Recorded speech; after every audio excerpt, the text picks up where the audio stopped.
ಪೇತ್ರನು ಬರೆದ ಪತ್ರಿಕೆ 2ನೇ ಅಧ್ಯಾಯ 1 ಮತ್ತು 2 ವಾಕ್ಯ. 1 ಪೇತ್ರ 2 1 ಮತ್ತು 2 ವಾಕ್ಯ. ಆದ ಕಾರಣ ಎಲ್ಲ ಕೆಟ್ಟತನವನ್ನು, ಎಲ್ಲ ವಂಚನೆಯನ್ನು, ಕಪಟವನ್ನು, ಹೊಟ್ಟೆ ಕಿಚ್ಚನ್ನು, ಎಲ್ಲ ಥರದ ನಿಂದೆಯನ್ನು ವಿಸರ್ಜಿಸಿ ಹಸು ಮಕ್ಕಳಂತೆ ಪಾರಮಾರ್ಥಿಕವಾದ ಶುದ್ಧ ಹಾಲನ್ನು ಬಯಸಿರಿ. ಅದರಿಂದ ಬೆಳೆಯುತ್ತಾ ರಕ್ಷಣೆಯನ್ನು ಹೊಂದುವಿರಿ. ಕರ್ತನು ದಯಾಳುವೆಂದು ನೀವು ಅನುಭವದಿಂದ ತಿಳಿದುಕೊಂಡಿದ್ದೀರಲ್ಲವೋ. ಆಮೇನ್. 1 ಪೇತ್ರ 2ನೇ ಅಧ್ಯಾಯ 1-2 ವಾಕ್ಯಗಳನ್ನು ನಾವು ಓದಿದ್ವಿ. ದೇವರು ಇವತ್ತು ನಮ್ಮೊಂದಿಗೆ ಈ ವಾರದಲ್ಲಿ ನಮಗೆ ಮಾತಾಡ್ತಿರುವಂಥ ಒಂದು ಪ್ರಶ್ನೆ ಯಾವುದಂದರೆ, ಎಲ್ಲರೂ ಓದ್ತೀರಾ ಅದನ್ನ? ಓದ್ಲಿಕ್ಕೆ ಬರೋರು ಎಲ್ಲರೂ ಓದ್ತೀರಾ? ನಾವು ಬೆಳೆಯುತ್ತಿದ್ದೇವೋ? ಇವತ್ತು ದೇವರು ನಮಗೊಂದು ಪ್ರಶ್ನೆ ಕೇಳ್ತಾ ಇದ್ದಾನೆ. ನೀವು ಬೆಳೀತಿದ್ದೀರಾ? ನಾನು ಬೆಳೀತಿದ್ದೀನಾ? ಬೇಸಿಗೆ ಕಾಲದಲ್ಲಿ ನನಗೆ ಯಾವಾಗಲೂ ಆಶ್ಚರ್ಯ ಹುಟ್ಟಿಸುವಂಥ ಒಂದು ಮರ ಇದ್ದರೆ ಅದು ಹೊಂಗೆ ಮರ. ನಾವು ಎಷ್ಟೋ ಸರಿ ನೀರೇ ಹಾಕಲ್ಲ, ಆದರೆ ಹೊಂಗೆ ಮರ ಮಾತ್ರ ಬೇಸಿಗೆ ಕಾಲದಲ್ಲಿ ಕಂಗೊಳಿಸುವಂತೆ ಅದ್ಭುತವಾಗಿ ಬೆಳೀತಾ ಇರುತ್ತೆ. ಅದಕ್ಕೆ ಯಾರೂ ಹೋಗಿ ನೀರು ಹಾಕಿರಲ್ಲ. ಆದರೂ ಅದರ ಬೆಳವಣಿಗೆ ಯಾವಾಗ ಬರುತ್ತೆ ಅಂದರೆ ಹೆಚ್ಚಾಗಿ ಬೇಸಿಗೆ ಕಾಲದಲ್ಲೇ ಬರುತ್ತೆ. ಅದಕ್ಕೆ ನೀರು ಹಾಕಿದ್ದು ಯಾವಾಗಲೂ, ಆದರೆ ಅದರ ಬೆಳವಣಿಗೆಯನ್ನು ಅದು ಬೇಗನೆ ತೋರಿಸೋದು ಯಾವ ಕಾಲದಲ್ಲಿ ಅಂದರೆ ಬೇಸಿಗೆ ಕಾಲದಲ್ಲಿ. ಇವತ್ತು ಪ್ರತಿಯೊಬ್ಬರು ಕೂಡ, ನಮಗೆಲ್ರಿಗೂ ಕೂಡ ಮಕ್ಕಳುಗಳು ಬೆಳೆಯೋದು ನಮಗೆ ಇಷ್ಟ. ನಮ್ಮ ಕಂಪನಿ ಬೆಳವಣಿಗೆ ಹೊಂದಬೇಕು ನಮಗಿಷ್ಟ. ನಮಗೆ ವ್ಯಾಪಾರ ಬೆಳಿಬೇಕು ಅನ್ನೋದು ನಮಗಿಷ್ಟ. ನನ್ನ ಸ್ಟಡೀಸಲ್ಲಿ ನಾನು ಮೇಲೆ ಬರಬೇಕು ಇಷ್ಟ. ಪ್ರತಿಯೊಬ್ಬ ವ್ಯಕ್ತಿಗಳಿಗೂ ಕೂಡ, ಪ್ರತಿಯೊಬ್ಬರು ಕೂಡ ಬೆಳವಣಿಗೆಯನ್ನು ಇಷ್ಟಪಡದೇ ಇರೋರು ಯಾರಾದರೂ ಈ ಬಿಲ್ಡಿಂಗಲ್ಲಿದ್ದೀರಾ? ಯಾರೂ ಕೈ ಎತ್ತಿಲ್ಲ ಅಂದರೆ ಎಲ್ರಿಗೂ ಬೆಳವಣಿಗೆ ಇಷ್ಟ. A.W. ಟೋಸರ್, ನನಗಿಷ್ಟವಾದಂಥ ಒಬ್ಬ ಸೇವಕರು ಹೀಗೆ ಹೇಳ್ತಾರೆ, ದೇವರು ಮನುಷ್ಯನನ್ನು ಧೂಳಿನಿಂದ ಮಾಡಿದ್ರಿಂದ dust always tends to settle. ಧೂಳು ಅದು ಎಲ್ಲಿ ಬಿದ್ದಿರುತ್ತೋ ಅದು ಅಲ್ಲೇ ಸೆಟ್ಲ್ ಆಗಬೇಕು ಅನ್ನೋದು ಅದರ ಬುದ್ಧಿ. ಮನುಷ್ಯನು ಮಣ್ಣಿನಿಂದ ಉಂಟು ಮಾಡಲ್ಪಟ್ಟಿರೋದ್ರಿಂದ ಅವನಿಗೆ ಸಹಜವಾಗಿ ಒಂದು ಗುಣ ಇದೆ, ಎಲ್ಲಿ ಇದೀನೋ ಅಲ್ಲಿ ಹಾಗೇ ಇರಬೇಕು ಅನ್ನೋದು ಅವನ ಬುದ್ಧಿ ಅಂತೆ. ಎಷ್ಟು ನಿಜವಾದಂಥ ಮಾತು. ಒಂದು ವೇಳೆ ಅವನಿಗೊಂದು ಸಣ್ಣ ಮನೇಲಿದ್ದರೆ ಬಿಡು ಇಲ್ಲೇ ಪರವಾಗಿಲ್ಲ. ಕೆಲವ್ರು ನಾವು ಯಾವ ಸ್ಥಾನದಲ್ಲಿದ್ದರೋ ಆತ್ಮಿಕವಾಗಿ ಏನಾದರೂ ಸ್ವಲ್ಪ ಪ್ರೇಯರ್ಗೆಲ್ಲ ಬರ್ತಾಯಿದ್ರೆ ಹಿಂಗೆ ಪ್ರೇಯರ್ ಮಾಡ್ಕೊಂಡಿರೋಣ ಬಿಡು. ಸೇವೆ ಚರ್ಚ್ ಹಿಂಗಿದ್ರೆ ಬಿಡು, ಒಂದು 50-60 ಜನ ಬರ್ತಿದ್ದಾರೆ, ಬಿಲ್ಡಿಂಗ್ ಇದೆ, ಏನೋ ಅವಾಗವಾಗೆಲ್ಲ ಸೇವೆಗಳು ನಡೀತಿದೆ, ಇಲ್ಲೇ ಇನ್ನೊಂದು 50 ವರ್ಷ ಸೇವೆ ಮಾಡಿ ಸಾತು ಹೋಗ್ಬಿಡೋಣ. ಪ್ರತಿಯೊಬ್ಬರಿಗೂ ಕೂಡ ಇರೋದರಲ್ಲಿ ಸೆಟಲ್ ಆಗುವುದೇ ಅವನ ಸಹಜ ಗುಣ. ಯಾಕಂದರೆ ಮನುಷ್ಯನನ್ನು ದೇವರು ಉಂಟು ಮಾಡಿದ್ದು ಸೆಟಲ್ ಆಗಲಿಕ್ಕಲ್ಲ. ನೋಡ್ರಿ, ನನ್ನ ಜೀವಿತದಲ್ಲಿ ನನ್ನ ಸೇವೆಗೆ ಬಂದಿದ್ದಕ್ಕೆ ಒಬ್ಬ ಹುಡುಗ ಕಾರಣ. ಅವನು ರೂಬನ್. ನಿಮಗೆ ಮೊದಲು ನಾನು ಹೇಳಿದ್ದೀನಿ, ಅವನ ಬೆಳವಣಿಗೆ ಅವನಿಗೆ ಹೆಚ್ಚು ಆಗ್ತಾ ಇಲ್ಲ. ಅವನನ್ನು ಇತ್ತೀಚೆಗೆ ನನಗೆ ಗೊತ್ತಾಗ್ತಾ ಇರೋದು, ಅವನಿಗೆ ಬಿಳಿ ಕೂದಲು ಬಂದಾಗ ಅವನಿಗೆ ವಯಸ್ಸಾಗಿದೆ ಅಂತ. ಒಂದು ಸಮಯದಲ್ಲಿ ನನಗೀಗಲೂ ನೆನಪಿದೆ, ಅವನನ್ನು ಟ್ರೀಟ್ಮೆಂಟ್ಗೆ ನಾನು ವೆಲ್ಲೂರಿಗೆ ಒಂದು 2-3 ತಿಂಗಳು ಕರ್ಕೊಂಡು ಹೋದೆ. ಅಲ್ಲಿ ಯಾರೋ ಆ ಸಂಸ್ಥೆಯಲ್ಲಿದ್ದವರು ಸ್ವಲ್ಪ ಹಣ ಕಳಿಸಿದ್ರು. ಅವನನ್ನು ಪ್ರತಿ ದಿವಸ ನಾನೇನು ಮಾಡಬೇಕಾಗಿತ್ತು, ಇವತ್ತಿನ ಥರ ಅಲ್ಲಿ ಒಳ್ಳೆ ಆಟೋಗಳ ಆ ಸಮಯದಲ್ಲಿ ಬಂದಿರಲಿಲ್ಲ. ನಾನು ಅವನ್ನ ಆ ಸ್ಥಳದಿಂದ ಅವನ್ನ ನೋಡ್ಕೊಳ್ತಾ ಇದ್ದಂಥ ಲಾಡ್ಜಿಂದ ಪ್ರತಿ ದಿವಸ ನಾನು ಅವನನ್ನು ಕುದುರೆ ಗಾಡಿ ಮೇಲೆ ಹಾಕಬೇಕು. ಆಮೇಲೆ ಆ ಕುದುರೆ ಗಾಡೀಲಿ ವೆಲ್ಲೂರಿನಲ್ಲಿ ಕರ್ಕೊಂಡೋಗಿ ಟ್ರೀಟ್ಮೆಂಟ್ ಎಲ್ಲ ಮುಗಿಸಿದ ಮೇಲೆ, ಅವಾಗ ನನಗೆ ಅಷ್ಟೊಂದು ಶಕ್ತಿ ಏನೂ ಇರಲಿಲ್ಲ. ಆದರೂ ನನಗೊಂದು ಆಸೆ, ನಾನು ನಡೆಸಿದಂಥ ಒಬ್ಬ ದೇವರ ಮನುಷ್ಯ ಹೆಂಗಸು ಅವನಿಗೆ ಸೇವೆ ಮಾಡೋದನ್ನು ನೋಡಿ ದೇವರು ನನಗೆ ಕೃಪೆ ಕೊಟ್ಟು ಆ ಸೇವೆಯನ್ನು ನಾನು ಆರಂಭಿಸಿದೆ. ಇನ್ಫ್ಯಾಕ್ಟ್ ದೇವರ ಕೃಪೆಯಿಂದ ಅವನನ್ನು ಪ್ರತಿ ಸಾರಿ ಟ್ರೀಟ್ಮೆಂಟ್ ಮುಗಿಸಿ ಅವನ ಕಾಲುಗಳನ್ನೆಲ್ಲ ಎಳೆದು ಅವರಿಗೆಲ್ಲ ಮಾಡ್ತಾ ಇರಬೇಕಾದ್ರೆ ನನಗೊಂದು ನಿರೀಕ್ಷೆ ಇತ್ತು, ರೂಬನ್ ಬೇಗ ನಡೀತಾನೆ ಅಂತ. ಆದರೆ 1.5-2 ತಿಂಗಳಾದಮೇಲೆ ಆ ಟ್ರೀಟ್ಮೆಂಟ್ನ ಇನ್ನೂ ಡಾಕ್ಟರ್ಸ್ ಹೇಳಿದ್ರು, ಇನ್ನೊಂದು ಸ್ವಲ್ಪ ಅವ್ನು ಕಂಟಿನ್ಯೂ ಮಾಡಿದರೆ ಇನ್ನೂ ಇಂಪ್ರೂವ್ ಆಗ್ತಾನೆ ಅಂದರು. ನಾನು ಅವನ್ನ ಕರ್ಕೊಂಡು ಬರಬೇಕಾಗಿ ಬಂತು. ಅದೊಂದು ದೊಡ್ಡ ಸ್ಟೋರಿ. ಆದರೆ ಏನು ಹೇಳ್ತಾ ಇದ್ದೀನಿ ಅಂದರೆ, ಇವತ್ತುವರೆಗೂ ರೂಬನ್ ಬೆಳವಣಿಗೆಯನ್ನು ನೋಡದಿರೋದು ನನಗೊಂದು ಕಡೆ ಆಳವಾದಂಥ ನೋವು. ಇನ್ಫ್ಯಾಕ್ಟ್ ನಿನ್ನೆ ನಮ್ಮ ಸಂಸ್ಥಾನ ಬಾಯ್ಸ್ಗಳನ್ನೆಲ್ಲ ಕರ್ಕೊಂಡೋಗಿ ದೇವರ ಕೃಪೆಯಿಂದ ಒಳ್ಳೆ ಸೇವೆ ಟ್ರೈನಿಂಗ್ ಕೊಟ್ಟೆ. ಎಲ್ಲರೂ ಸೇರಿ ಬಟ್ಟೆ ಒಗೆದು ಅವನ ರೂಮ್ನ ಕ್ಲೀನ್ ಮಾಡಿ, ಎಲ್ಲ ಹುಳಗಳು ಬಂದಿದ್ವು. ಬ್ರದರ್ ಹರೀಶ್ ಅವಾಗವಾಗ ಹೋಗ್ತಿದ್ದಾರೆ, ನಿಮಗೂ ಅವಕಾಶ ಸಿಕ್ಕರೆ ಸಾಯೋದ್ರೊಳಗಡೆ ಹೋಗಿ ಬನ್ನಿ. ಯಾಕೆ ಹೇಳ್ತಿದ್ದೀನಿ ಅಂದರೆ, ಇವುಗಳನ್ನು ನಾವು ಮಾಡಬೇಕು. ಯಾಕೆ ಹೇಳ್ತಿದ್ದೀನಿ ಅಂದರೆ, ಅಲ್ಲೊಬ್ಬ ವ್ಯಕ್ತಿ ಲಾಜರನ್ ಥರ ಆಲಯದ ಪಕ್ಕದಲ್ಲೇ ಬಿದ್ದಿದ್ದಾನೆ. ನೋಡೋಕ್ಕೆ ಯಾರಿಗೂ ಟೈಮ್ ಇಲ್ಲ. ಯಾಕೆ ಹೇಳ್ತಿದ್ದೀನಿ ಅಂದರೆ, ಒಬ್ಬನು ಬೆಳವಣಿಗೆ ಇಲ್ಲದೆ ಇರೋದ್ರಿಂದ ನಿನ್ನೆ ನಾವು ಹೋಗಿ ಎಲ್ಲ ಮಾಡ್ಕೊಂಡು ಬರೋಷ್ಟರಲ್ಲಿ ಅವನೇ ಊಟನ ಮಾಡ್ಕೊಳಕ್ಕೆ ಹೋಗಿ ಅನ್ನನೆಲ್ಲ ಚೆಲ್ಬಿಟ್ಟಿದ್ದಾನೆ. ನನಗೆ ಭಾಳ ಹೊಟ್ಟೆ ಹುರಿದ್ಬಿಡ್ತು. ಆದರೆ ನಾನು ಏನು ಕೇಳ್ತಿದ್ದೀನಿ ಅಂದರೆ, ಬೆಳವಣಿಗೆ ಹೊಂದದೇ ಇರುವಂಥ ಯಾವುದೇ ವ್ಯಕ್ತಿ ಅವನ್ನ ನೋಡಿದಾಗ ನಮ್ಮ ಹೃದಯ ಸಂಕಟವಾಗುತ್ತೆ. ಆದರೆ ನಾನು ನಿಮ್ಮ ಹತ್ರ ಒಂದು ನೇರವಾದ ಪ್ರಶ್ನೆ ಕೇಳ್ತಿದ್ದೀನಿ. ದೇವರ ಹೃದಯ ಇವತ್ತು ನಾವು ಬೆಳೆಯದೇ ಇದ್ದಾಗ ದೇವರಿಗೆ ವೇದನೆ ಇಲ್ವಾ? ನಾವು ಆತ್ಮೀಕವಾಗಿ ಬೆಳೆಯದೇ ಇದ್ದಾಗ ದೇವರಿಗೆ ಒಂದು ಸಂಕಟ ಇಲ್ವಾ? ಆದಿಕಾಂಡ 1ನೇ ಅಧ್ಯಾಯ 22ನೇ ವಾಕ್ಯದಲ್ಲಿ ನೀವು ನೋಡ್ರಿ, ದೇವರು ಈ ಭೂಮಿಯಲ್ಲಿ ಮನುಷ್ಯನನ್ನು ಉಂಟು ಮಾಡಿದಾಗ, ಅಲ್ಲಿರುವಂಥ ಜಲಚರಗಳನ್ನು ಉಂಟು ಮಾಡಿದಾಗ, ಆದಿಕಾಂಡ 1:22 ನಾನು ವೇಗವಾಗಿ ಓದ್ತೀನಿ ನೋಡ್ರಿ. 1:22 ದೇವರು ಅವುಗಳಿಗೆ ನೀವು ಅಭಿವೃದ್ಧಿಯಾಗಿ ಹೆಚ್ಚಿರಿ, ಜಲಚರಗಳು ಸಮುದ್ರದ ನೀರಿನಲ್ಲಿ ಏನು ಮಾಡಬೇಕಂತೆ? ತುಂಬಿಕೊಳ್ಳಲಿ, ಪಕ್ಷಿಗಳು ಭೂಮಿಯ ಮೇಲೆ ಹೆಚ್ಚಲಿ. ದೇವರು ಪ್ರಾಣಿ ಪಕ್ಷಿಗಳು ಕೂಡ ಇಂಪ್ರೂವ್ ಆಗಲಿ ಅಂತ ಹೇಳಿದ್ನಂತೆ. ಮತ್ತೆ ನೀವು ನೋಡೋದಾದರೆ 28ನೇ ವಾಕ್ಯದಲ್ಲಿ ದೇವರು ಮನುಷ್ಯನನ್ನು ಗಂಡು ಹೆಣ್ಣಾಗಿ ನಿರ್ಮಿಸಿ 28ನೇ ವಾಕ್ಯದಲ್ಲಿ ಹೇಳ್ತಾನೆ, ಬಹು ಸಂತಾನವುಳ್ಳವರಾಗಿ ಹೆಚ್ಚಿರಿ, ಭೂಮಿಯಲ್ಲಿ ತುಂಬಿಕೊಂಡು ಅದನ್ನು ಏನು ಮಾಡ್ರಿ?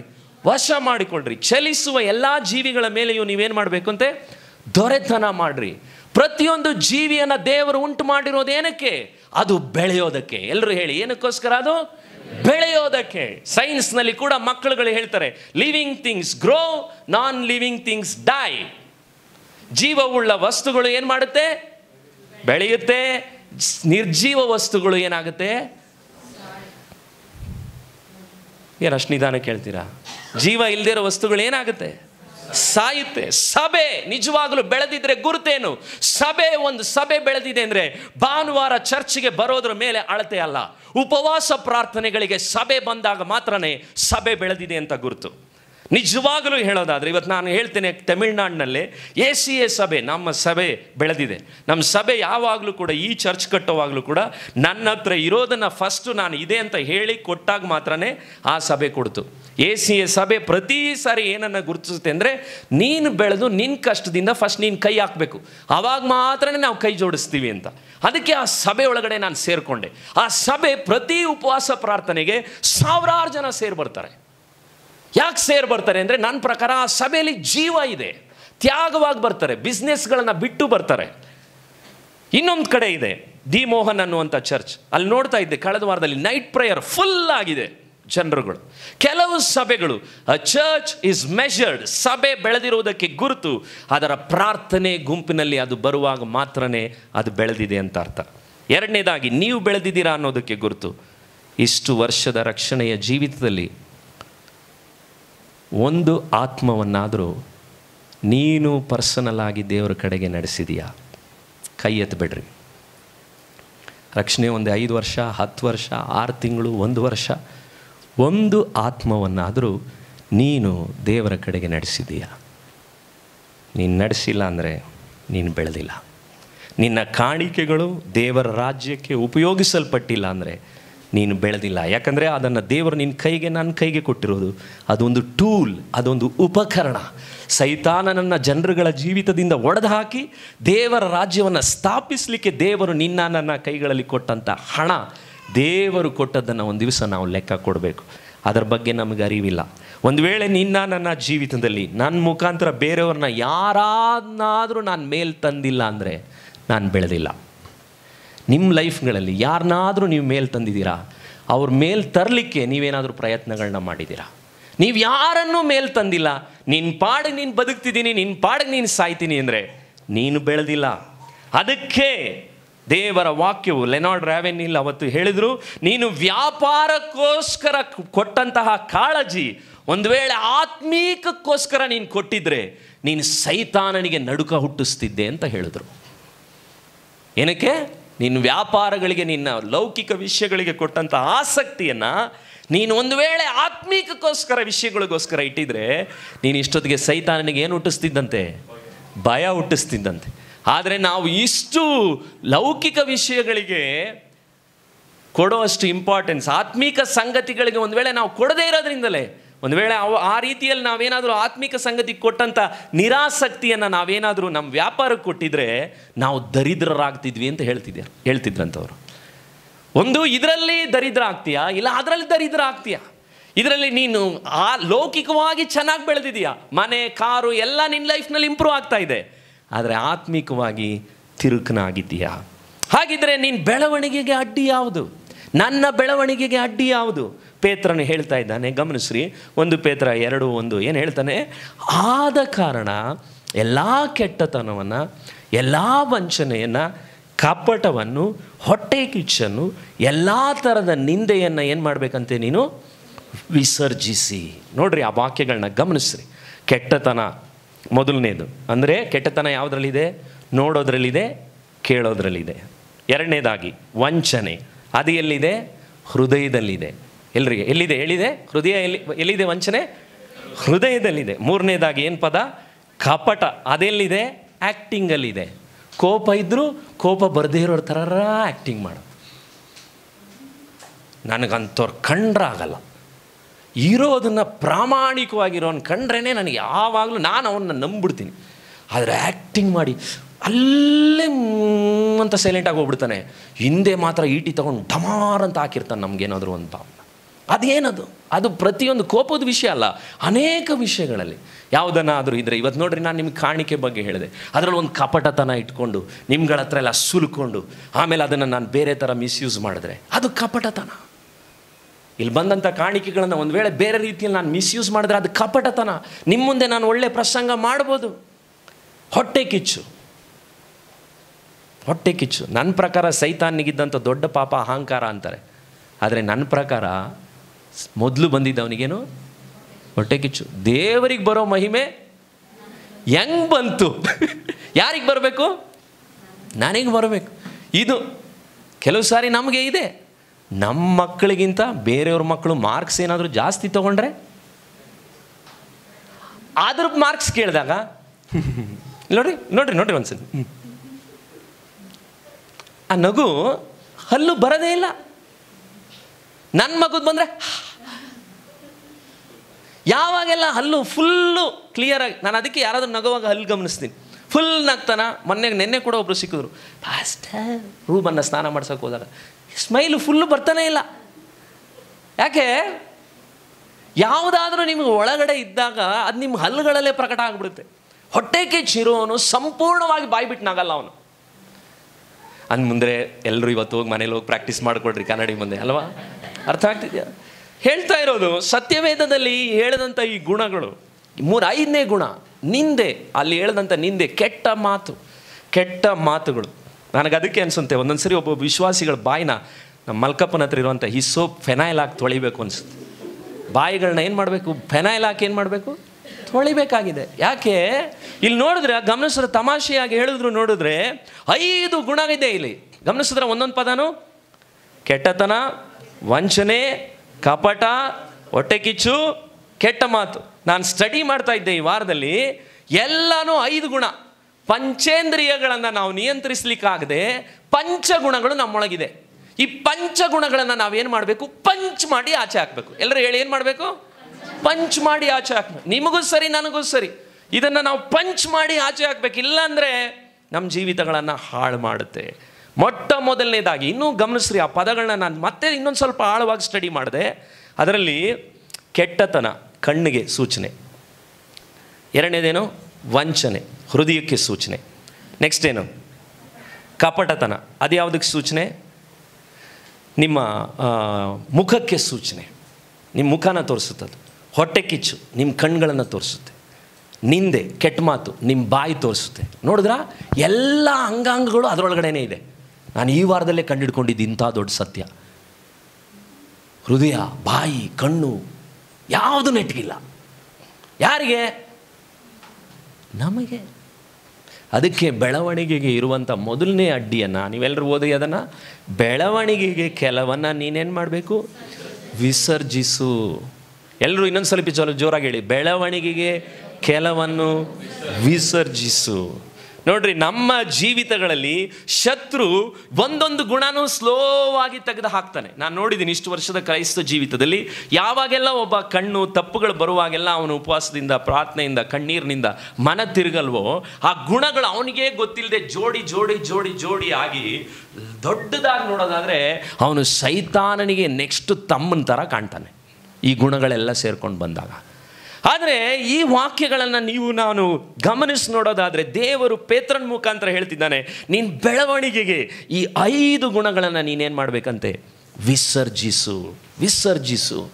ಯೋಚನೆ, ಒಬ್ಬ ಪಾಸ್ಟರ್ ಹೇಳಿದ್ರು, ವಿಸರ್ಜನೆ ಅನ್ನೋ ಪದ ಎಲ್ಲ ಹಾಕಿರ್ತಾರೆ, ನೀವೇ ಬಿಟ್ಟ ಸ್ಥಳ ತುಂಬ್ರಿ. ನಾನು ಹೇಳಿದ್ರೆ ವಿಡಿಯೋದಲ್ಲಿ ಅಸಹ್ಯ ಆಗುತ್ತೆ. ಡ್ಯಾಶ್ ವಿಸರ್ಜನೆ, ಡ್ಯಾಶ್ ವಿಸರ್ಜನೆ. ಟಾಯ್ಲೆಟ್ನ ಹುಡ್ಕೊಂಡು ಹೋಗ್ತೀರಾ ನೀವು, ಆ ಬೋರ್ಡ್ ಇರೋ ಕಡೆ ಮಾತ್ರನೇ ಹೋಗಬೇಕು. ನಾನು ಯೋಚನೆ ಮಾಡ್ತಿದ್ದೆ ಆ ಪದ ಹೇಳಾದ್ಮೇಲೆ, ಹಂಗಿದ್ರೆ ಎಲ್ಲಿ ಹಾಕಬೇಕಾಗಿರೋ ವಿಷಯನ ನಾವು ಎಲ್ಲಿಟ್ಕೊಂಡು ತಿರುಗ್ತಿದ್ದೀವಿ. ಆ ಪದ ಪಾಸ್ಟ್ ಹೇಳಾದ್ಮೇಲೆ ಭಾಳ ಯೋಚನೆ ಆಯ್ತು ನನಗೆ 2 ವಾರದಿಂದ. ಅಯ್ಯಯ್ಯೋ, ಯಾವುದನ್ನು ಬಿಸಾಕಬೇಕು, ಎಲ್ಲಿ ಬಿಡಬೇಕು ಅಲ್ಲಿ ಬಿಡದೆ ಅದನ್ನೆಲ್ಲ ಎಲ್ಲಿಟ್ಕೊಂಡಿದ್ದೀವಿ. ಅದು ಎಲ್ಲಿ? ಇಲ್ಲಿದೆ ಅವೆಲ್ಲ ಇಲ್ಲಿದೆ, ನಮ್ಮೊಳಗಿದೆ. ಅವುಗಳನ್ನು ವಿಸರ್ಜಿಸಬೇಕು ಅಂತ ದೇವರು ಹೇಳ್ತಾರೆ. ಕೆಲವು ಸಾರಿ ಹೇಳ್ತಾರೆ, ಇದೆಲ್ಲ ಪಾಸ್ಟ್ರೇ ದೇವರು ಮಾಡಬೇಕು, ನಮ್ಮಿಂದ ಏನು ಮಾಡೋಕ್ಕಾಗಲ್ಲ. ನನ್ನ ತಾಯಿ ಸಣ್ಣ ವಯಸ್ಸಲ್ಲಿ ಯಾವಾಗಲೂ ಒಂದು ಮಾತು ಹೇಳೋಳು, ನಾಮ್ ಪಾದಿ ದೈವಂ ಪಾದಿ ಅಂತ. ಅಂದ್ರೆ ಅರ್ಥ, ನಾನು ಅರ್ಧ ದೇವರ ಅರ್ಧ. ಆದರೆ ಆಮೇಲೆ ನನಗೆ ಬೈಬಲ್ ಓದಾದ್ಮೇಲೆ ಗೊತ್ತಾಯಿತು, ಹಂಗೆ ಅರ್ಧಂಬರ್ಧ ಎಲ್ಲ ಇಲ್ಲ. ಇದ್ದರೆ ಯಾರ್ದು ಫುಲ್ಲು? ದೇವ್ರದೇ. ಹಾಗಿದ್ರೆ ಪಾಸ್ಟ್ರೇ ನಾನು ಅರ್ಧನ ನಾನು ಬಿಡಬೇಕಾ? ಹೌದು, ಬಿಡಲೇಬೇಕು. ದೇವರ ಸಹಾಯದಿಂದ ಬಿಡಬೇಕು. ಅಲ್ಲಿ ಪದ ಗಮನಿಸ್ರಿ, ವಿಸರ್ಜಿಸು ಅಂತ ಹೇಳಿದ್ದು ಅಲ್ವಾ? ಆ ಪದಗಳನ್ನ ನೀವು ಹೇಳಿ, ವಿಸರ್ಜಿಸಿರಿ ಅಂದ್ರೆ ಅರ್ಥ ದೇವರು ಹೇಳಿಲ್ಲ, ನಿನ್ನ ವಿಸರ್ಜನೆಗೆ ನಾನು ಸ್ವಲ್ಪ ಏನು ಮಾಡ್ತೀನಿ, ನಿನ್ನ ವಿಸರ್ಜನೆಗೆ ನಾನು ನಿನ್ನನ್ನು ಕರ್ಕೊಂಡೋಗಿ ಕೂರಿಸ್ತೀನಿ. ಈ ಪದಗಳಲ್ಲೆಲ್ಲ ಅಲ್ಲಿ ಹೇಳಿಲ್ಲ. ಪ್ರತಿಯೊಬ್ಬರಿಗೂ ಸ್ಟ್ರೈಟ್ ಬಾಣ, ನೀನು ಅದನ್ನು ಏನು ಮಾಡು, ವಿಸರ್ಜಿಸು. ದೇವರು ಸರ್ವಾಧಿಕಾರಿ. ಕೆಲವರು ಈ ಥರ ಪ್ರಶ್ನೆ ಕೇಳ್ತಾರೆ, ಆದಾಮು ಪಾಪ ಮಾಡಬಾರ್ದಲ್ವ ಪಾಸ್ಟರ್, ಮಾಡಬಾರ್ದಾಗಲ್ವಾ? ಆ್ಯಕ್ಚುಲಿ ಮಾಡೋಕ್ಕೆ ದೇವರೇ ಅಲ್ವೇ ಕಾರಣ, ಅನ್ಯಾಕೆ ದೇವರು ಅಲ್ಲಿಟ್ರು? ಜ್ಞಾನಿಗಳು ಕೇಳೋದು ನನ್ನ ಹತ್ರ, ಅನ್ಯಾಕೆ? ದೇವ್ರದೇ ಎಲ್ಲ ಕಂಟ್ರೋಲ್ ತಾನೆ. ಬೈಬಲ್ ಸರಿಯಾಗಿ ಓದಿದ್ರೆ ದೇವರು ಯಾವತ್ತೂ ಬಲವಂತ ಮಾಡೋ ದೇವರಲ್ಲ. ಆಯ್ಕೆಯನ್ನು ದೇವರು ಮನುಷ್ಯನಿಗೆ ಬಿಟ್ಟು ಜೆಂಟಲ್ ಆಗಿ ಸೌಮ್ಯವಾಗಿರುವಂಥ ಜೆಂಟಲ್ ಮ್ಯಾನ್ ಥರ ದೇವರು. ಎಲ್ಲವನ್ನ ಕಂಟ್ರೋಲ್ ಮಾಡೋ ಬುದ್ಧಿ ಇರೋದು, ಓವರ್ ಕಂಟ್ರೋಲ್ ಬುದ್ಧಿ ಇರೋದು ಸೈತಾನನಿಗೆ. ದೇವರಿಗೆ ಅಂಥ ಬುದ್ಧಿ ಇಲ್ಲ. ದೇವರು ಯಾವುದೇ ಕಂಟ್ರೋಲ್ ಇದ್ದರೂ ಸರ್ವಾಧಿಕಾರ ಆತಂದೆ. ಆದರೂ ಆಯ್ಕೆಯನ್ನು ನಿನಗೂ ನನಗೂ ಬಿಟ್ಟುಕೊಡ್ತಾನೆ. ಚಾಯ್ಸ್ ನೀನು ಮಾಡು. ನೀನು ಮಾಡೋದ್ರ ಮೇಲೆ ದೇವರ ವಾಕ್ಯ ಏನು ಹೇಳುತ್ತೆ, ಜೀವವು ಮರಣವು ನಿಮ್ಮ ಮುಂದೆ ನಾನು ಇಟ್ಟಿದ್ದೀನಿ, ನೀನು ಚಾಯ್ಸ್ ಮಾಡ್ಕೊ. ಅದಕ್ಕೆ ದೇವರನ್ನು ನೀವು ಹೇಗೆ ಅರ್ಥ ಮಾಡ್ಕೋಬೇಕಂದ್ರೆ, ಆತನು ಹಿಂದೆ ಕುಳಿತುಕೊಂಡು ಸೈಕಲ್ನ ಕಲಿಸ್ಕೊಡುವಂಥ ಕಂಟ್ರೋಲ್ ಪರ್ಸನ್. ಹ್ಯಾಂಡಲ್ ಯಾರ ಹತ್ರ ಇದೆ? ನೀನು ಬೀಳದೆ ಇರೋವಾಗೆ ಹಿಂದೆ ಕಂಟ್ರೋಲ್ ಮಾಡುತ್ತೆ. ಹ್ಯಾಂಡಲ್ನ ಒಂದು ವೇಳೆ ನಿನ್ನ ಕೈ ಕೊಡಲಿಲ್ಲ ಅಂದರೆ ನೀನು ಸೈಕಲ್ ಓಡೋದನ್ನ ಕಲಿಯೋದೇ ಇಲ್ಲ. ನೀನು ಪ್ರಶ್ನೆ ಕೇಳ್ತಾ ಇರೋದು, ದೇವರು ಯಾಕೆ ಹ್ಯಾಂಡಲ್ನ ನನಗೆ ಕೊಡಬೇಕಾಗಿತ್ತು, ಮತ್ತು ಹ್ಯಾಂಡಲ್ನ ಅವರೇ ಹಿಡ್ಕೊಂಡಿದ್ರೆ ನೀನೆಲ್ಲ ಸೈಕಲ್ ಕಲಿತಿದ್ದೆ. ಅರ್ಥ ಆಗ್ತಿದೆಯಾ ನಿಮಗೆ? ದೇವರ ಗುಣವನ್ನು ಸರಿಯಾಗಿ ಅರ್ಥ ಮಾಡ್ಕೋಬೇಕು. ಕೆಲವ್ರಿಗೆ ಹಂಗೇನೆ, ತಪ್ಪುಗಳೆಲ್ಲ ಬಂದಾಗ ದೇವರು ಸೈಕಲ್ ಹ್ಯಾಂಡಲನ್ನು ಹಿಡ್ಕೋಬೇಕು, ಕ್ಯಾರಿಯರ್ನು ಹಿಡ್ಕೋಬೇಕು. ಒಳ್ಳೇದೆಲ್ಲ ಬಂದಾಗ ದೇವರು ಮಾತ್ರ ಕ್ಯಾರಿಯರಲ್ಲಿ ಇರಬೇಕು, ಹ್ಯಾಂಡಲ್ ನಂದಿರಬೇಕು. ಯಾವುದ್ರಯ್ಯ ನ್ಯಾಯ ಇದು? ಯಾವುದೇ ನ್ಯಾಯ ಇಲ್ಲ. ಹಾಗಿದ್ರೆ ನಾವು ನೀವು ಒಂದನ್ನು ತಮಾಷೆಯಾಗಿ ನಾನು ನಿಮ್ಗೆ ಹೇಳಿದ್ರು ನಿಮ್ಗೆ ಅರ್ಥ ಮಾಡಿಸ್ಕೊಳ್ಳುವಾಗ ಹೇಳ್ತಾ ಇದ್ದೀನಿ, ವಿಸರ್ಜಿಸಬೇಕು ಅನ್ನುವಂತಹ ಪದ ಸತ್ಯವೇದದಲ್ಲಿ ಇವತ್ತು ನಮಗೂ ಹೇಳ್ದಂಥ ದೇವರು ಹೇಳಿದಂಥ ಒಂದು ಅದ್ಭುತವಾದಂಥ ಪದ. 2 ಕೊರಿಂಥ 7ನೇ ಅಧ್ಯಾಯ 1ನೇ ವಾಕ್ಯ. 2 ಕೊರಿಂಥ 7 1ನೇ ವಾಕ್ಯ. ಬೇಗ ಓದೋಣ. ಅಲ್ಲಿ ವಾಕ್ಯ ಏನು ಹೇಳುತ್ತೆ? 2 ಕೊರಿಂಥ 7 1ನೇ ವಾಕ್ಯ.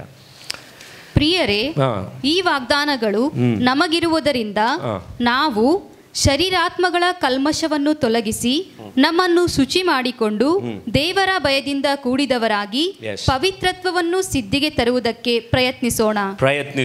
ನೋಡ್ರಿ, ಅಲ್ಲಿ ಕ್ರಿಯಾಪದ ವರ್ಬ್ ಅನ್ನೋ ಪದಗಳು 5 ಇದೆ. ಗಮನಿಸಿದ್ರ? ಶರೀರಾತ್ಮಗಳ ಕಲ್ಮಶ ತೊಲಗಿಸಿ. ಎಲ್ಲರೂ ಹೇಳಿ, ತೊಲಗಿಸಿ.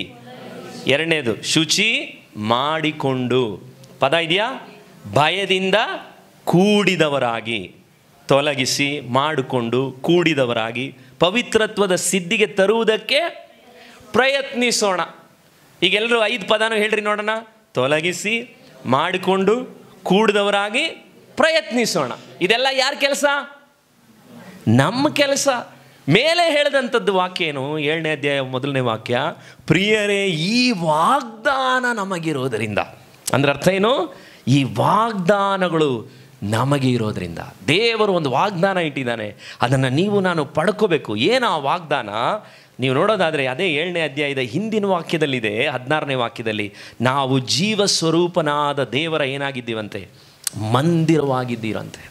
ಅದನ್ನೆಲ್ಲ ಹೇಳಿಬಿಟ್ಟು 7ನೇ ಅಧ್ಯಾಯ ಹೇಳಿದ್ದು. ಅದನ್ನು ಚಾಪ್ಟರ್ಸ್ನ ಅವತ್ತು ಸ್ಕಾಲರ್ಸ್ಗಳು ಡಿವೈಡ್ ಮಾಡಿದ್ರು. ಆದರೆ ಅದು ಹಾಗಿರಲಿಲ್ಲ. ಮೇಲಿನ ವಾಕ್ಯ ಹೇಳ್ತಾ ಇದೆ, ವಾಸಿಸುತ್ತಾ ಅವರೊಂದಿಗೆ ನಾನೇನು ಮಾಡ್ತೇನೆ? ತಿರುಗಾಡ್ತೇನೆ, ನಾನು ಅವರಿಗೆ ದೇವರ ಆಗಿರುವೆನು. 17ನೇ ವಾಕ್ಯ ಹೇಳುತ್ತೆ, ನೀವು ಅನ್ಯ ಜನರ ಮಧ್ಯದಿಂದ ಹೊರಟು ಪ್ರತ್ಯೇಕವಾಗಿರ್ರಿ, ಅಶುದ್ಧವಾದ ಯಾವುದನ್ನು ಏನು ಮಾಡಬೇಡ್ರಿ, ಮುಟ್ಟದಿರಿ. ಆಗ 18ನೇ ವಾಕ್ಯ ಹೇಳಿದ್ದು, ನಾನು ನಿಮ್ಮನ್ನು ಸೇರಿಸಿಕೊಂಡು ನಿಮಗೇನಾಗಿರುವೆನು? ತಂದೆಯಾಗಿರುವೆನು. ನೀವು ನನಗೇನಾಗಿರ್ತೀರಾ? ಕುಮಾರ ಕುಮಾರಿಯರು ಆಗಿರುವಿರಿ. ಇವತ್ತು ಭಾಳ ಜನ ಹೇಳ್ತಾರೆ, ಜಗತ್ತಿಗೆಲ್ಲ ಒಬ್ಬನೇ ದೇವರು, ಪ್ರಪಂಚದಲ್ಲಿರುವವರೆಲ್ಲರೂ ಆತನ ಮಕ್ಕಳು. 100% ದೊಡ್ಡ ಸುಳ್ಳದು. ಸಭೆಯಲ್ಲಿರುವಂಥ ದೇವರ ಮಕ್ಕಳೇ ನೀವು ಯಾರಾದರೂ ಆ ಥರ ನಂಬಿದರೆ ಇವತ್ತೇ ಈ ವಾಕ್ಯ ನೀವು ತಿಳ್ಕೊಂಡು ಹೊರಬರಬೇಕು ಆ ಮೈಂಡ್ ಸೆಟ್ನ. ಜಗತ್ತಿನಲ್ಲಿರುವ ಎಲ್ಲರೂ ಆತನ ಮಕ್ಕಳಾಗಲಿಕ್ಕೆ ಸಾಧ್ಯ ಇಲ್ಲ. ಯಾಕೆ ಗೊತ್ತಾ? ಎಲ್ಲರೂ ದೇವರಿಗೆ ವಿರುದ್ಧವಾಗಿ ಪಾಪ ಮಾಡಿ ಕೋಪವನ್ನು ಎಬ್ಬಿಸಿ ದುಷ್ಟರುಗಳಾಗಿದ್ದಾರೆ. ಆದರೆ ಚರ್ಚಿಗೆ ಬಂದು ಯೇಸುವಿನ ರಕ್ತದಿಂದ ತೊಳೆಯಲ್ಪಟ್ಟು ಅಶುದ್ಧವಾದದ್ದನ್ನು ಮುಟ್ಟದೆ, ಪ್ರತಿ ಸಾರಿ ಮುಟ್ಟಿದ ಮೇಲೆ ಅವನಿಗೆ ಭಯ ಬಂದು ದೇವರ ಹತ್ರ ವಾಪಸ್ ಬರ್ತಾನಲ್ಲ, ಅವನನ್ನು ಮಾತ್ರನೇ ದೇವರು ಮಗ ಅಂತ ಕರೆಯೋದು. ಎಲ್ಲರೂ ಈ ವಾಕ್ಯಗಳನ್ನು ನೀವು ಚೆನ್ನಾಗಿ ಅರ್ಥ ಮಾಡ್ಕೊಳ್ಬೇಕು. ಆತನು ನನಗೆ ತಂದೆ, ನಾನು ಆತನಿಗೆ ಕುಮಾರನು ಅನ್ನುವಂತಹ ಪದವನ್ನೆಲ್ಲ ನೀವು ಗಮನಿಸುವಾಗ ಅದು ಜನರಲ್ ಆಗಿ ಹೇಳಿದಂಥ ಮಾತಲ್ಲ. ಇವತ್ತು ಆ ಮಾತನ್ನು ಬಹಳಷ್ಟು ಜನ ತಪ್ಪು ತಿಳ್ಕೊಳ್ತಾರೆ. ಯಾಕೆ ತಪ್ಪು ತಿಳ್ಕೊಳ್ತಾರೆ ಅಂದರೆ ದೇವರ ವಾಕ್ಯದ ಅರಿವು ಅವರಿಗಿಲ್ಲ. ಇಲ್ಲಿ ವಾಕ್ಯ ಕ್ಲಿಯರ್ ಆಗಿ ಹೇಳ್ತಾ ಇದೆ, ನಾನು ನಿಮ್ಮನ್ನು ಸೇರಿಸ್ಕೊಳ್ತೇನೆ, ನೀವು ನನಗೆ ಮಗನಾಗಬೇಕು. ಯಾವಾಗ ಮಕ್ಕಳಾಗ್ತೀವಿ ಗೊತ್ತಾ? ಅದಕ್ಕೆ 7ನೇ ಅಧ್ಯಾಯದ 1ನೇ ವಾಕ್ಯ ಹೇಳಿದ್ದು, ಪ್ರಿಯರೇ ಈ ವಾಗ್ದಾನಗಳು ನಿಮಗಿರೋದ್ರಿಂದ. ಹಂಗಿದ್ರೆ ನಿಮಗೋಸ್ಕರ ಇವೆಲ್ಲವನ್ನು ಹೇಗೆ ನಾನು ನನ್ನ ಮಕ್ಕಳಿಗೆ ಹೇಳ್ತೀನಿ. ಈಗಲೂ ಕೂಡ ಇತ್ತೀಚೆಗೆ ಹೇಳಿದೆ, ಈ ಮಕ್ಕಳುಗಳಿಗೇನೆ ಒಂದು ಟೆಸ್ಟ್ ಕೊಟ್ಟಿದ್ದೀನಿ. ನಾನು ಏನು ಟೆಸ್ಟ್ ಕೊಟ್ಟಿದ್ದೀನಿ ಅಂದರೆ ಅದನ್ನ 24ನೇ ತಾರೀಕು ಹೋಮ್ವರ್ಕ್ ಕೊಡಬೇಕು. ನಾನು ಹೇಳಿದ್ದೀನಿ 24ನೇ ತಾರೀಕು ಆ ಹೋಮ್ವರ್ಕ್ ಮುಗಿಸಿದವ್ರಿಗೆ ಮಾತ್ರನೇ ನಾನೊಂದು ಪ್ರೈಸ್ ಕೊಡೋದು. ಮನುಷ್ಯನಾದಂಥ ನಾನು ನನ್ನ ಮಕ್ಕಳುಗಳನ್ನ, ಸಭೆಯಲ್ಲಿರೋರನ್ನ ಬೆಳೆಸಲಿಕ್ಕೆ ಒಂದು ಸಣ್ಣ ನಿಬಂಧನೆಗಳನ್ನು ಇಡೋದು ಕ್ರೂರತೆಯಿಂದಲ್ಲ, ಅವ್ರ ಮೇಲಿಟ್ಟಿರುವಂಥ ಪ್ರೀತಿಯಿಂದ. ಆ ವಾಗ್ದಾನಗಳನ್ನು ಅವ್ರು ಹೊಂದ್ಕೋಬೇಕು. ಅದೇ ರೀತಿ ದೇವರು ಇವತ್ತು ಬೆಳಗ್ಗೆ ನಮ್ಗೆ ಹೇಳ್ತಾ ಇದ್ದಾನೆ, ನಮ್ಮ ಒಳ್ಳೆಯದಕ್ಕೋಸ್ಕರ ಇದನ್ನು ಹೇಳ್ತಾ ಇದ್ದಾನೆ. ಕೊಲೊಸ್ಸೆ 3ನೇ ಅಧ್ಯಾಯದಲ್ಲೂ ನೋಡ್ರಿ, ಇತ್ತೀಚೆಗೆ ನಾನು ಆ ವಾಕ್ಯಗಳನ್ನು ಕಂಠಪಾಠ ಮಾಡಬೇಕಾಗಿತ್ತು. ಕೊಲೊಸ್ಸೆ 3ನೇ ಅಧ್ಯಾಯ 5ನೇ ವಾಕ್ಯ, ಆದುದರಿಂದ ನಿಮ್ಮಲ್ಲಿರುವ ಭೂ ಸಂಬಂಧವಾದ ಭಾವಗಳನ್ನು ಸಾಯಿಸಿರಿ, ಕಾಮಾಭಿಲಾಷೆ, ಜಾರತ್ವ, ಬಂಡುತನ, ಕಾಮಾಭಿಲಾಷೆ, ದುರಾಶೆ, ವಿಗ್ರಹಾರಾಧನೆಗೆ ಸಮವಾಗಿರುವ ಲೋಭಗಳನ್ನು, ಇವುಗಳನ್ನು ಏನು ಮಾಡಿರಿ? ವಿಸರ್ಜಿಸಿ ಬಿಡ್ರಿ. ಇವುಗಳ ನಿಮಿತ್ತ ದೇವರ ಕೋಪವು ಉಂಟಾಗುತ್ತದೆ. ಪೂರ್ವದಲ್ಲಿ ನೀವು ಸಹ ಈ ದುರ್ಭಾವಗಳ ಅಧೀನದಲ್ಲಿದ್ದು ಈ ಕೆಲಸಗಳನ್ನು ನಡೆಸುತ್ತಿದ್ದೀರಿ. ಈಗಲಾದರೂ ಕ್ರೋಧ, ಕೋಪ, ಮತ್ಸರ, ದೂಷಣೆ, ಬಾಯಿಂದ ಹೊರಡುವ ದುರ್ಭಾಷೆ, ಇವುಗಳನ್ನು ಏನು ಮಾಡಿರಿ? ವಿಸರ್ಜಿಸಿ ಬಿಡ್ರಿ. ರೆಡ್ಡಿಂಕಲ್ಲಿ ಹಾಕ್ರಿ, ವಿಸರ್ಜಿಸಿ ಬಿಡ್ರಿ ಅನ್ನೋ ಪದನ 8ನೇ ವಾಕ್ಯದಲ್ಲಿ 9ನೇ ವಾಕ್ಯದಲ್ಲಿ ಹಾಕ್ಬೇಕು ನೀವು, ವಿಸರ್ಜಿಸಿ ಬಿಡ್ರಿ. ನೋಡ್ರಿ, ಈ ವಾಕ್ಯದನ್ನು ನಾನು ಗಮನಿಸ್ತಾ ಇದ್ದೆ, ಸ್ಟಡಿ ಮಾಡ್ತಾ ಇದ್ದೆ. ಅದರಲ್ಲೂ ಕೂಡ 5 ಗುಣ ಇದೆ. ನೋಡ್ರಿ, 5ನೇ ವಾಕ್ಯ ಗಮನಿಸ್ರಿ. ಜಾರತ್ವ, ಬಂಡುತನ, ಕಾಮಾಭಿಲಾಷೆ, ದುರಾಶೆ, ವಿಗ್ರಹಾರಾಧನೆಗೆ ಸಮವಾಗಿರುವ ಲೋಭ. ಲೋಭ ಅಂದ್ರೆ ಅರ್ಥ ಏನು? ಮೆಟೀರಿಯಲಿಸಮ್. ಎಷ್ಟು ನಮ್ಮ ಮನೆಗಳಲ್ಲಿ ವಸ್ತುಗಳು ನಮಗಿದ್ರೂ ನಮಗೆ ಸಾಲದೇ ಇಲ್ಲ, ಇನ್ನೂ ನಾವು ಆಸ್ತಿನ ಸೇರಿಸಿ ಇಡಬೇಕು. ಅದೇ ಲೋಭ. ಅದು ಅನೇಕರ ಹೃದಯಗಳಲ್ಲಿದೆ. ವಾಕ್ಯಗಳು ಹೇಳ್ತಾ ಇದೆ 5 ಗುಣ ಅವರೊಳಗಡೆ ಇದೆ. 5 ಗುಣ ಅವರೊಳಗಡೆ ಇದೆ. ಮತ್ತೆ 8ನೇ ವಾಕ್ಯ ಹೇಳುತ್ತೆ ಕ್ರೋಧ. ನೋಡ್ರಿ, ಅಲ್ಲೂ 5 ಗುಣ: ಕ್ರೋಧ, ಕೋಪ, ಮತ್ಸರ, ದೂಷಣೆ, ಬಾಯಿಂದ ಹೊರಡುವ ದುರ್ಭಾಷೆ. ನೋಡ್ರಿ, ಅಲ್ಲೂ 5 ಗುಣ, ಇಲ್ಲೂ 5 ಗುಣ. ಇವತ್ತು ದೇವರು ನಮಗೆ ಈ ಕರ್ತನ ಭೋಜನ ತೆಗೆದುಕೊಳ್ಳೋದಕ್ಕೆ ಮುಂಚೆ ಪ್ರೀತಿಯಿಂದ ನಮ್ಮನ್ನು ನಿಮ್ಮನ್ನು ಎಚ್ಚರಿಸ್ತಾ ಇದ್ದಾನೆ. ಅದಕ್ಕೆ ನಾನು ತಾಳ್ಮೆಯಿಂದ ಯಥಾರ್ಥವಾಗಿ ನಿಮ್ಮ ಹತ್ರ ಹೇಳ್ತೀನಿ, ನನ್ನ ಇಷ್ಟು ವರ್ಷದ ಕ್ರೈಸ್ತ ಜೀವಿತದಲ್ಲಿ ನನ್ನ ಲೈಫನ್ನು ಹಾಳು ಮಾಡಿದವನು, ನನ್ನ ಲೈಫನ್ನು ಯಾವಾಗಲೂ ನನಗೆ ಕಾಟ ಕೊಟ್ಟು ನನಗೆ ಒಬ್ಬ ಶತ್ರು ಇದ್ದರೆ ಅದು ಸುಜಿತ್. ನಾನು ದೇವರ ಆಜ್ಞೆಗಳನ್ನು, ವಾಗ್ದಾನಗಳನ್ನು ಹೊಂದ್ಕೊಳ್ಳಿಕ್ಕಾಗದೆ ನನ್ನ ಜೀವಿತದಲ್ಲಿ ಏನನ್ನಾದರೂ ನಾನು ಹಾಳು ಮಾಡಿಕೊಂಡಿದ್ರೆ ಅದಕ್ಕೆ ನಾನು 100% ಒಬ್ಬನ ಮೇಲೆ ಮಾತ್ರ ನಾನು ಆರೋಪ ಹೇಳ್ತೀನಿ, ಅದು ಚರ್ಚಲ್ಲಿರೋರು ಯಾರೂ ಅಲ್ಲ, ಯಾವ ಸೇವಕರುಗಳು ಅಲ್ಲ. ನನ್ನ ಲೈಫ್ನಲ್ಲಿ ದೇವರ ಸಂಪೂರ್ಣವಾದಂತಹ ವಾಗ್ದಾನಗಳನ್ನು ಹೊಂದಿಕೊಳ್ಳದೆ ಹಾಳು ಮಾಡಿದಂಥ ಒಬ್ಬ ವ್ಯಕ್ತಿ ನನ್ನ ಎದೆಯೊಳಗೆ ಇದ್ದಾನೆ. ಅವನ ಜೊತೆನೇ ನನಗೆ ಯಾವಾಗಲೂ ಹೋರಾಟ. ಕರ್ತನ ಭೋಜನಕ್ಕೆ ಬಂದಿರುವಾಗ ನಡುಕದಿಂದ ನಾನು ನಿಮ್ಗೆ ಹೇಳ್ತಾ ಇದ್ದೀನಿ, ನಿಮಗನಿಸಿದೆಯಾ ನಿಮ್ಮೊಳಗಿರುವಂಥ ಈ ವ್ಯಕ್ತಿ ಇಷ್ಟು ದೊಡ್ಡ ದುಷ್ಟನು, ಅವನು ನನ್ನೊಳಗಡೆ ಕ್ರೋಧ, ಕೋಪ, ಮತ್ಸರ, ದೂಷಣೆ, ಬಾಯಿಂದ ಹೊರಡುವಂಥ ದುರ್ಭಾಷೆ, ಕಾರ್ಪೆಟ್ ಕೆಳಗಡೆ ಹಾಕೋದು ಬೇಡ, ಜಾರತ್ವ, ಬಂಡುತನ, ಕಾಮಾಭಿಲಾಷೆ, ದುರಾಶೆ, ವಿಗ್ರಹಾರಾಧನೆಗೆ ಸಮವಾಗಿರುವ ಲೋಭ, ಇವುಗಳೆಲ್ಲ ನಮ್ಮೊಳಗಡೆ ಅವಾಗವಾಗ ಫೈಟ್ ಮಾಡ್ತಾ ಇಲ್ವಾ? ಅವುಗಳನ್ನು ವಿಸರ್ಜಿಸಲಿಕ್ಕೆ ನಾವು ಬಿಟ್ಕೊಡ್ತಾ ಇದ್ದೀವಾ? ನಾವು ಬಿಟ್ಟುಕೊಡದೆ ಬೆಳವಣಿಗೆ ಇವತ್ತಿಲ್ಲ. ನಾವು 20-30 ವರ್ಷಗಳಾಗಿರ್ಬೋದು, ನಾವು ನಿಜವಾಗಲೂ ಬೆಳೆದಿಲ್ಲ, ನಾನು ನಿಜವಾಗಲೂ ಬೆಳೆದಿಲ್ಲ. ಅದಕ್ಕೆ ಕಾರಣ ಏನಂದರೆ, ನೆನ್ನೆ ನಾನು ಇದನ್ನೇ ಪ್ರೇಯರ್ ಮಾಡ್ತಾಯಿದ್ದೆ, ದೇವರೇ ಖಂಡಿತವಾಗಿಯೂ ನಾನು ಬೆಳೆದಿಲ್ಲ, ನಿಮ್ಮ ಬಗ್ಗೆ ನನಗೆ ಗೊತ್ತಿಲ್ಲ, ಖಂಡಿತವಾಗಿಯೂ ನಾನು ಬೆಳೆದಿಲ್ಲ ಸ್ವಾಮಿ. ಯಾಕಂದರೆ ಈ 5 ಗುಣಗಳಲ್ಲ, 5, 10, 15 ಗುಣಗಳು ಆಗಾಗಲೇ ನನ್ನೊಳಗಡೆ ಬಂದಿದೆ. ಅದಕ್ಕೆ ನಾನು ಉಪವಾಸ ಪ್ರಾರ್ಥನೆ ಮಾಡಬೇಕು. ನನ್ನ ಜೀವಿತಗಳನ್ನು ಬಲಿಪೀಠದಲ್ಲಿ ಆವಾಗವಾಗ 100 ಸರಿ ಬಲಿಪೀಠದಲ್ಲಿ ಹೋಗಿ ಕಣ್ಣೀರಿಡಬೇಕಾಗಿದೆ. ಯಾಕಂದರೆ ಆ ಗುಣಗಳೇ ದೇವರ ವಾಗ್ದಾನಗಳನ್ನು ನಾನು ಹೊಂದ್ಕೊಳ್ಳದೆ ಇರುವ ಗಡ್ಡಿ ಮಾಡಿದೆ. ಆ ಭಯದಿಂದ ಕರ್ತನ ಭೋಜನವನ್ನು ನಾವು ತೆಗೆದುಕೊಳ್ತಿದ್ದೀವ?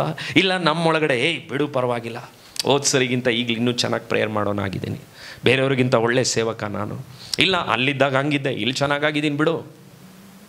2 ಅರಿವಿನಲ್ಲಿ ನೀವಿದ್ದೀರಾ ದೇವರ ಮಕ್ಕಳೇ.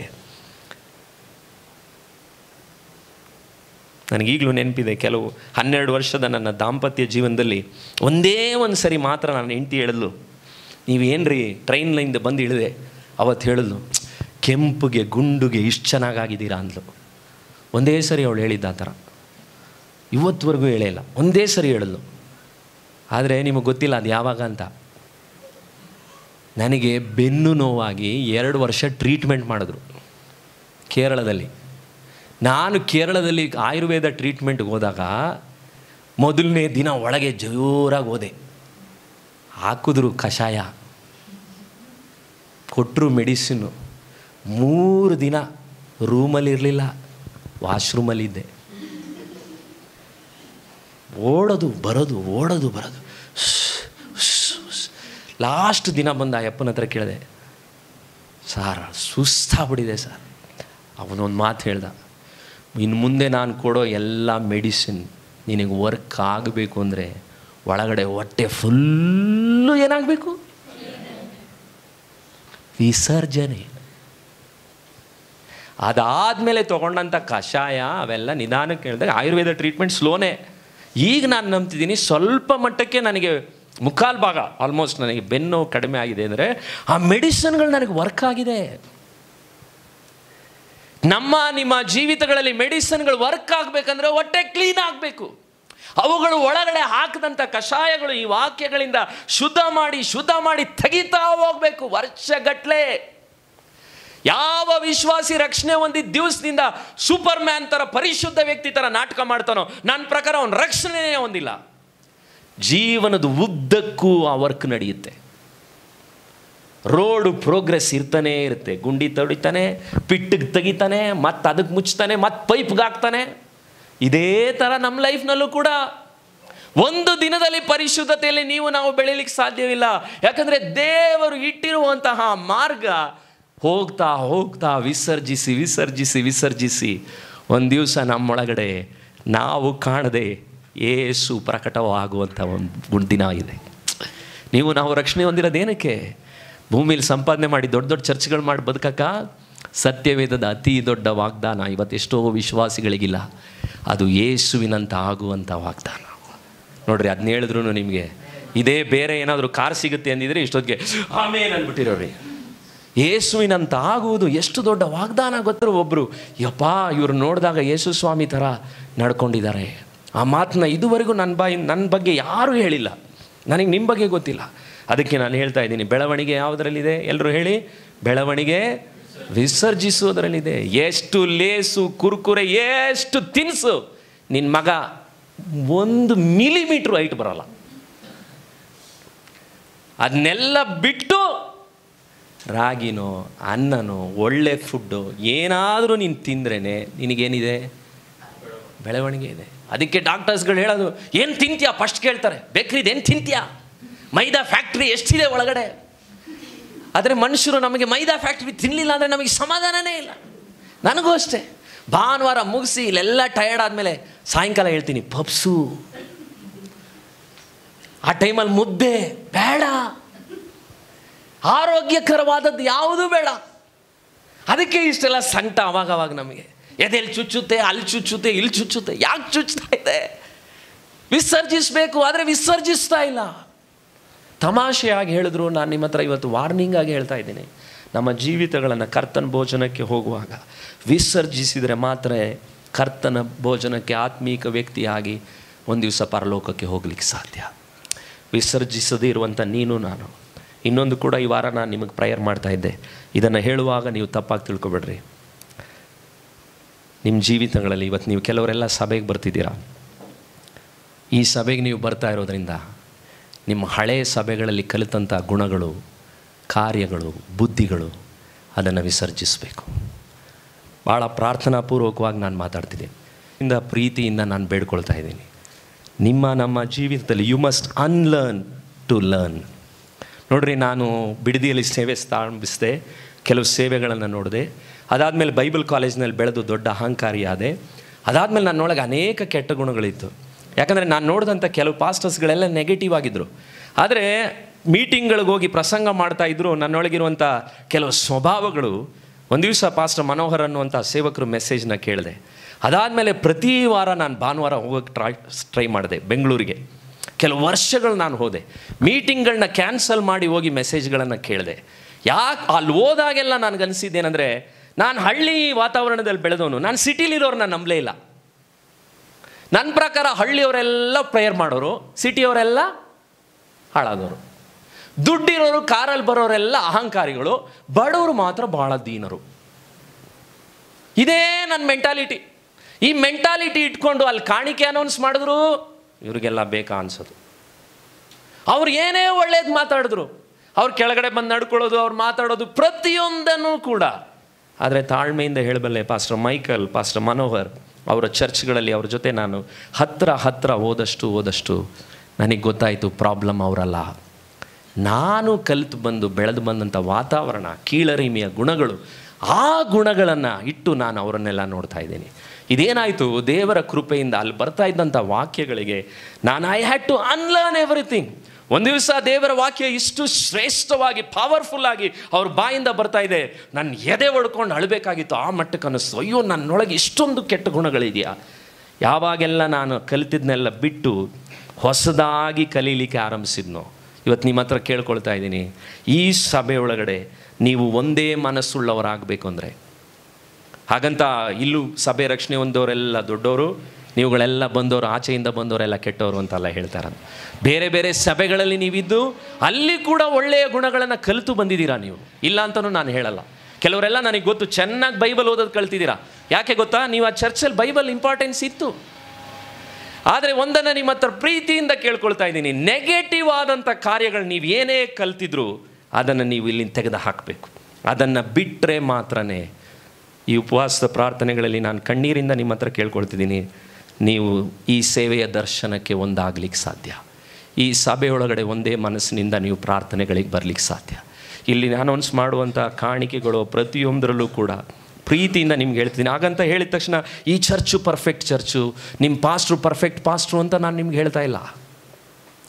ಆದರೆ ಪ್ರತಿ ವಾರ ಇಲ್ಲಿ ನಾನು ಕೊಡುವಂತಹ ವಾಕ್ಯಕ್ಕೆ ಸಾಧ್ಯವಾದಷ್ಟು 90% ನಾನು ಯಥಾರ್ಥವಾಗಿ ಕೊಡಲಿಕ್ಕೆ ಪ್ರಯತ್ನ ಮಾಡ್ತಿದ್ದೀನಿ ಅಂತ ಮಾತ್ರ ನಾನು ಹೇಳಬಲ್ಲೆ. ಭಾಳ ವೇದನೆಯಿಂದ ಇದನ್ನು ನಾನು ನಿಮ್ಗೆ ಹೇಳ್ತಾ ಇದ್ದೀನಿ. ಸಂದೇಹ ಇರುವ ಕಡೆ ಸಂಬಂಧಗಳು ಬೆಳೆಯಲ್ಲ. ಗಂಡ ಹೆಂಡತಿ, ಪಾಸ್ಟ್ರು ವಿಶ್ವಾಸಿ, ಒಬ್ಬ ವಿಶ್ವಾಸಿಗೂ ಇನ್ನೊಬ್ಬ ವಿಶ್ವಾಸಿಗೂ ಸಂದೇಹಗಳಿದ್ದರೆ ಸಂಬಂಧಗಳು ಬೆಳೆಯಲ್ಲ. ಇವತ್ತು ಒಂದು ವೇಳೆ ದೇವರು ನಮಗೆ ಯಾವುದನ್ನು ವಿಸರ್ಜಿಸ್ಲಿಕ್ಕೆ ಹೇಳ್ತಿದ್ದಾನೆ, ನಾನು ಇದನ್ನು ಹೇಳುವಾಗ ನಿಮ್ಮನ್ನೆಲ್ಲ ಕೆಳಗಡೆ ತುಳಿದು ನಾನು ಮಾತ್ರ ನನ್ನ ಸಭೆ ದೊಡ್ಡದು, ನಮ್ಮ ಮುಖಾಂತರ ರಕ್ಷಣೆ ಹೊಂದೋರು ದೊಡ್ಡವರು ಅನ್ನೋ ಮಾತಿನಲ್ಲಿ ಹೇಳ್ತಾ ಇಲ್ಲ. ಪ್ಲೀಸ್ ಪ್ಲೀಸ್ ಪ್ಲೀಸ್, ನಿಮ್ಮ ಬೆಳವಣಿಗೆಯನ್ನು ತಡೆ ಮಾಡಲಿಕ್ಕೆ ನಿಮ್ಮನ್ನೇ ನೀವು ಒತ್ಕೊಂಡ್ಬಂದಿರುವಂಥ ನೆಗೆಟಿವ್ ವಿಷಯಗಳನ್ನು ನೀವಿವತ್ತು ಬಿಸಾಕಬೇಕು. ಅದು ಯಾವುದು ಅಂತ ನಿಮಗೆ ಗೊತ್ತಿದೆ. ಒಂದು ವೇಳೆ ಕ್ರಿಟಿಸೈಸ್ ಮಾಡೋ ಗುಣ ಆಗಿರ್ಬೋದು, ಇಲ್ಲ ಹಿಂದೆ ಮಾತಾಡೋಗಳೋ ಗುಣ ಆಗಿರ್ಬೋದು, ನಿಮಗೆ ಗೊತ್ತು ನಿಮ್ಮ ಸತತವಾದಂಥ ಹೋರಾಟ. ಆದರೆ ಇವತ್ತು ಕರ್ತನ ಭೋಜನಕ್ಕೆ ತೆಗೆದುಕೊಳ್ಳಿಕ್ಕೆ ಬರುವಾಗ ನೀವು ಬರಬೇಕು, ಸ್ವಾಮಿ ಕಣ್ಣೀರಿನಿಂದ ಆ ಗುಣಗಳೆಲ್ಲ ನಾನು ತೆಗೆದಾಕಪ್ಪ, ನಾನು ಅಲ್ಲ ಆ ಥರ ಎಲ್ಲ ನಡ್ಕೊಂಡೆ, ಅದನ್ನು ನಾನು ವಿಸರ್ಜಿಸಿ ಬರ್ತೇನೆ.